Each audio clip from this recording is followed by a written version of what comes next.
It's Wednesday, September 22nd. I thought I could use a little Gershwin today. So there's nothing quite like Rhapsody in Blue for a Wednesday.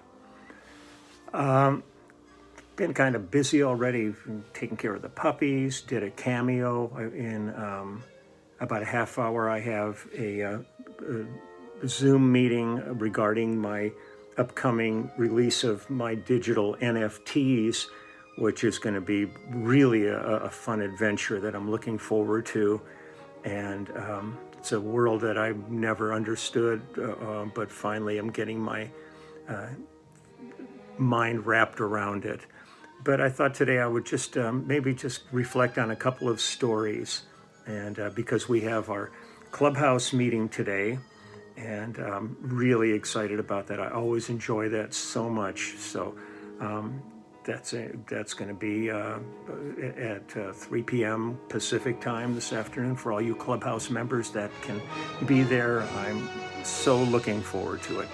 I was watching the Jimmy Kimmel show last night, and Billy Bob Thornton was on, and I suddenly was remembering he started telling a story about the first time he worked with Andy Griffith, and how kind of excited he was about it, but that Andy kind of like just sort of didn't blow him off, but just wasn't real receptive to him. And then years later, he was going to meet with Andy about being in a movie, playing Billy Bob's father. And I was in the studio doing Andy Griffith's first album, first gospel album, which ended up winning Gospel Album of the Year. It was really quite an experience to be in the studio with Andy. And I remember when I was working, I was sitting at the console and I heard a little commotion behind me, and finished up what I was doing, and I turned and looked, and there was Billy Bob Thornton sitting there. And I think he was coming to meet with Andy about that movie. And at that time, I had just seen Sling Blade, which was one of the great movies of all time. And his performance in it as Carl is just quite staggering.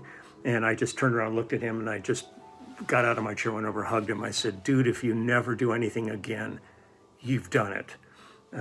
Because that movie just was such a kind of a mind-blowing tour de force. Real dark, real kind of under the radar, but it was really great. So we became friends after that. I did one of Billy's albums. Billy is in my book. Billy was interviewed for the documentary film being made about the immediate family. So we ended up connecting and really became friends through that experience, hearing him talk. But I remember that one of the funniest things with Andy was, first off, I mean, it just kept freaking me out that I'd look next to me and there's Andy Griffith sitting there. I mean, you know, Mayberry, everything was part of my upbringing, just like it is for so many people. It was part of our DNA at this point, and I still, every time it's on, it's hard not to watch it. And I joked with him because I had previously, I had done an album with Jim Neighbors, and I said, oh, it's just too bad, you know, Don Knotts isn't a singer. The three you could get together, because this was at the time of the three tenors and all that stuff was going on. And he said, well, actually, Don's really a pretty good singer. So I said, God, it would be great just to do like the three Bubbas, you know, do something like that. But one of the funniest moments of the whole thing was when Andy was sitting there and he had this beautiful, thick white hair. And he looked over at me and he goes, runs his fingers through his hair and he goes, who would have thought I'd still have all this white hair, thick white hair, and Opie would be bald? And there's a few of us sitting there and we almost, you know, snot coming out of your nose laughing and stuff. It was like just one of those moments where you go, wow, wow, what an observation.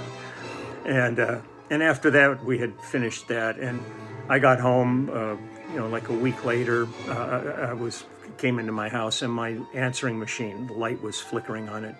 And I went to check my messages, and all of a sudden I hear, "Hey Lee, Andy here in North Carolina, just checking in, see how you're doing, what's going on and stuff." And all of a sudden we've started calling each other on a regular basis, and ended up going in and doing another project together.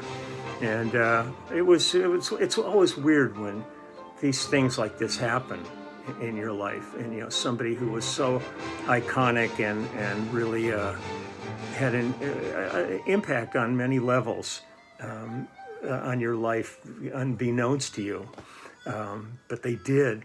And then you become friends. I remember we went to lunch during the recording and started talking about the Mayberry, and it was interesting because he could talk kind of in third person, and it wasn't creepy like when Bob Dole would talk in third person and talk about what Bob Dole would do. But Andy would talk about the Griffith Show, and it just felt natural when he did it. And we were talking, and we got into, what was your favorite episode, kind of a moment. And it was kind of interesting that we both agreed on the same show. And it was the one where Opie's playing with his slingshot and kills a mother bird by accident. And there's a nest with all these babies, these 3 baby birds in it. And he ends up having to raise them. And I think it was Lincoln and Nod. I forget. I think those were the names of the little birds. But at the end of the show, they're all in a cage, and they've been taken care of and everything. And Andy tells Opie, it's really time for they need to go. They need to be where they belong. And Opie's like really distressed about having to let them go because he's so attached to him at this point. And they finally gets them out, takes each one out, and lets them go, and they fly up, and Opie turns around and looks back at the cage, and he goes, "Gee, Pa, the cage looks so empty." And Andy looks at him and he goes, "But don't the trees look full?" And it was one of those things. I mean, I'm paraphrasing it, but it was one of those moments. So many of those shows were almost like Aesop's fables, where there was this positive reinforcement of some kind of a life lesson in the end of the shows. And I thought that was really something special. I loved working with Andy. And another experience I had that was really kind of blew my mind.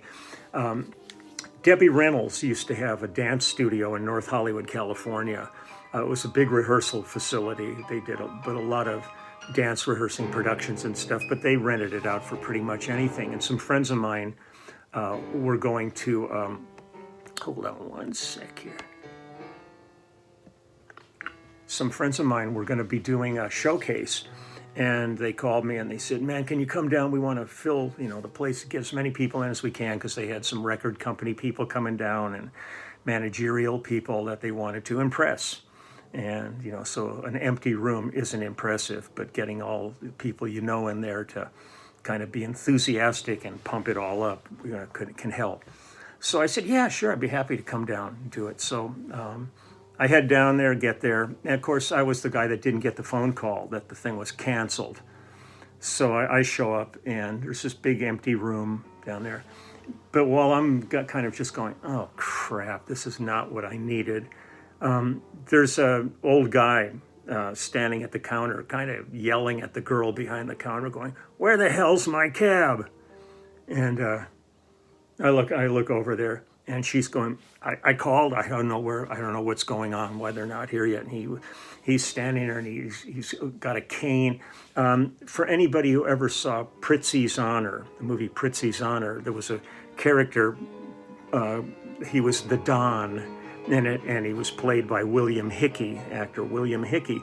This guy kind of looked like William Hickey to me. He was older and kind of fragile, had a cane. And so he's like really, at this point, he's impatient. He's like really annoyed with the whole situation. And he just keeps going, "What's going on? Where's my cab? Where's my cab?" And then he finally turns and looks at me and he goes, "Where are you going?" I like look around, go, "Excuse me?" And he goes, Where are you going?" I said, well, I don't know. I got stood up here, and I guess I don't know where I'm going. He said, well, I got stood up too, so I'll go with you. I'm going, sure, why not?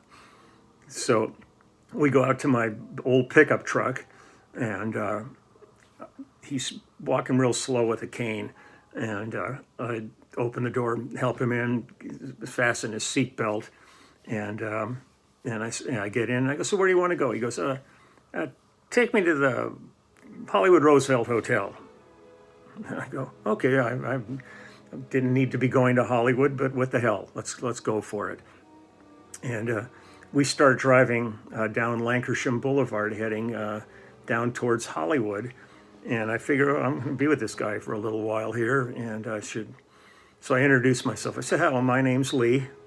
And he goes, shakes my hand as we're driving, and he goes, my name's Stanley. And I start looking at him, and I'm going, something about this guy looks familiar to me. It was weird. And finally, I looked at him, I said, are you Stanley Kramer? He goes, yeah, I'm Stanley Kramer. Well, Stanley Kramer, he's one of the greatest directors of all time. He had 16 Oscars, he's won 16 Academy Awards, plus innumerable other awards. A remarkable guy. I just put down a list of a couple of the movies he did. Judgment at Nuremberg, The Defiant Ones, On the Beach, The Caine Mutiny, It's a Mad, Mad, Mad World. All these iconic movies that are just a part of our history of film and entertainment. And so he started telling me he had hip replacement surgery, and that's why he was walking with a cane, and it was that was healing up. And we got into all kinds of talking. And I said, where the hell do you want to really go? And he said, well, actually, no, the Roosevelt's fine, but we kind of took a long route to get there before I dropped him off, and we just talked for probably about an hour or something driving, and he was talking about, the movie process and all the different things he had done and everything. And it was just one of those things I thought, end up at Debbie Reynolds' dance studio, we both get stood up, and I end up chauffeuring Stanley Kramer around for an hour. And it's just one of those things, those are the kind of memories you just walk away and you go, wow, what a trip. The kind of adventures that fall in your lap. And it's really something. I remember going up to the Universal Amphitheater back in the day with Phil Collins because they were doing Tommy up there. And so we were in town. He was in town. So I thought, he said, let's go up see it. Let's go see it. So we go up there, and Phil's one of these guys that would always have his camera with him and stuff. And we're backstage, and we look over and we see some movie stars, actors and actresses. And he gets so excited and he goes, God, do you think I could get a picture with them? And I'm looking at him, and this was like just coming into the height of his powers. And I'm looking over at these people, and they're flipping out that Phil Collins is back there. And I go, Phil, I'm sure they would love to have their picture taken with you. Don't be shy. And we went over there, and all these people are, oh, God, Phil Collins, oh, my God. It's just funny how people see each other, themselves, within things. You see this vision that's been created by media and your own mind and everything as to what this person's all about. But that person's living in here, in their skin, and all of their foibles and insecurities and upbringing and stuff is what they live with. So, here's one of the guys at that point is becoming one of the biggest stars in the world of music. And he's wondering if, somebody from, a TV show or a movie if it would be cool to get a picture with them. I never cease to be amazed by how people live in this world and how they think and like I said, images that the public has of them, and then the reality of them, being them. So I don't know. I've just got a bunch of stuff to do here. I just wanted to say hi and talk to everybody for a change. I haven't done that for a long, long time. And looking forward, though, to the clubhouse. I'm going to get set up for this call about the NFTs.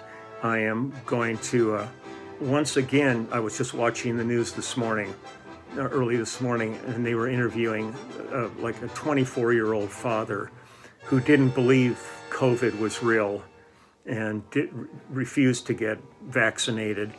And they were interviewing him in the hospital. And he died like 3 days after this interview.